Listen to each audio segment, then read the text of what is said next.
সিংহ রায় যখন কুমারগঞ্জে পুলিশের গুলিতে মারা গেল, প্রায় 100 খানেক ছেলে মেয়েকে গ্রেপ্তার করে নিয়ে যাওয়া হয়েছিল। তারা বালুরঘাটের লকআপে ছিল।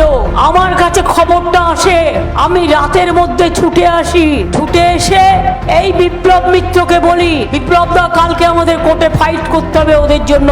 বিপ্লব দা বললেন এত রাত্রে কি করে পাবো সবাইকে? আমি বললাম চলুন না দেখা যাক। আপনার এখানকার সবচেয়ে সিনিয়র লয়ার কে? বললো শঙ্কর দা। আমরা চলুন শঙ্কর দার বাড়ি। তখন রাত 11টা বাজে, দরজা বন্ধ। কি করে ঢুকবে?